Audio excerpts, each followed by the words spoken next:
Want to know why? Ask how. Howard the Humongous. The most important story that you're not being told in the pages of the Washington Post or on CNN is unfolding at this very moment on the border between Russia and the Ukraine. It's a story that could easily lead to World War III and a nuclear Armageddon or worse, and our mainstream media is closing its eyes. Russia has 94,000 troops in a menacing position on the Ukrainian border. Ukraine's intelligence warns that Russia is planning to attack the Ukraine in two ways: by invading the country with its tanks, soldiers, and drones in January of 2022, and by pulling off a coup to replace pro-Western President Volodymyr Zelensky with a pro-Russian figurehead and a pro-Russian government, a government that would be a puppet of Vladimir Putin. Our Secretary of State, Antony Blinken, has rolled over and shown our weakness by threatening Russia if it invades. Why does our stern threat constitute a weakness? Because we have said that our retaliation if Russia moves its troops into the Ukraine would be economic, not military. We would smack Russia with new economic sanctions. In other words, our warning has told Russia we will not use our army and our air force. We have given Russia the freedom to invade the Ukraine. But why is Russia focused on the Ukraine? The Ukrainian capital of Kiev was the original home of the Viking princes who founded Russia in 882 AD. Kiev's leadership of the Russians lasted 250 years. Or to put it differently, over 1,100 years ago, Kiev was the Russian Empire, period.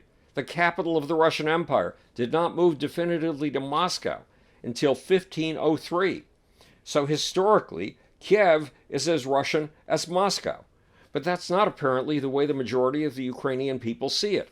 Their ancestors were turned into slaves by the Viking princes of Kiev. They were taken on Viking ships down the river to Constantinople to be sold in the slave markets. Their land was stolen, and they were subjugated by the Viking princes who founded Russia.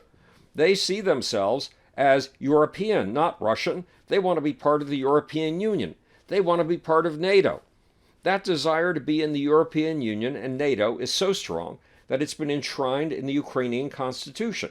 And we have supported that aspiration with $2.5 billion in military aid in the last 7 years. What's more, both Democrats and Republicans in Congress want to increase that aid.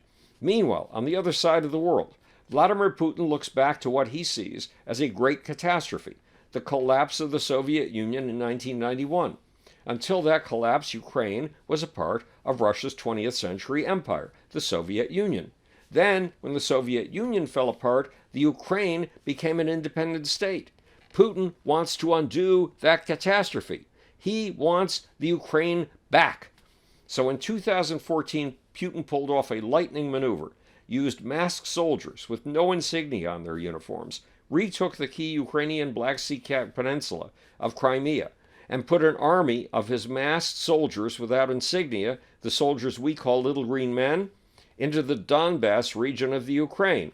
Then Putin got Russian sympathizers in Ukraine's Donbass to declare an independent people's state. And he tucked that people's state into the Russian Federation, a federation whose territory makes it the biggest country in the world. Now the Russians have massed their 94,000 troops on the Ukrainian border, but that's just the tip of the iceberg. On November 15th, the Russians demonstrated their ability to destroy the satellites on which we depend for GPS, military targeting, global military connectivity, and all of our telecommunications.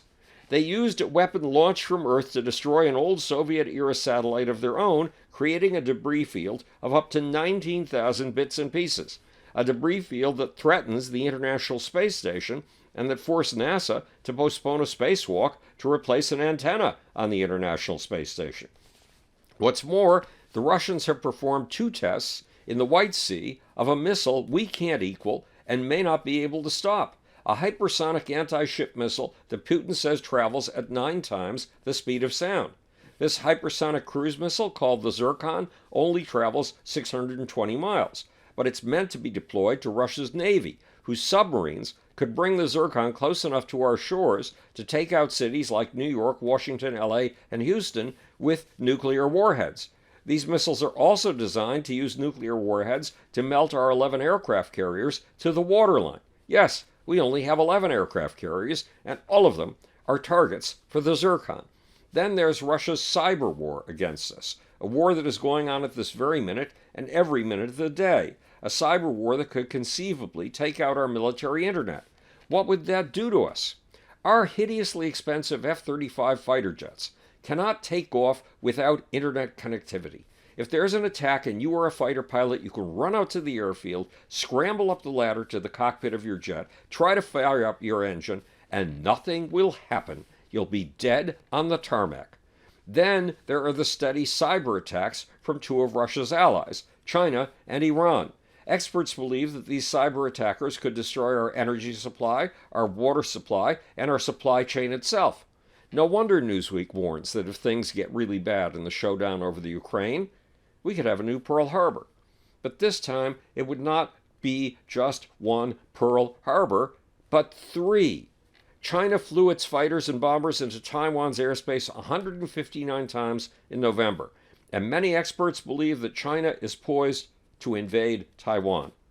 And there is a third Pearl Harbor for which Russia and China have been preparing, disabling us in outer space, disabling us in cyberspace, and taking down our electric grid, our water supply, and the shipping and trucking system we need to survive.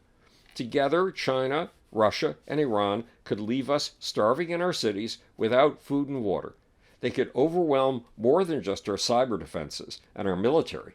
They could overwhelm our will, and they could overwhelm our very ability to survive. This is Howard Bloom speaking to you from the future. It's your job and my job to make. Or, want to know why? Ask how. And now for the sizzling, steamy, salacious little off button.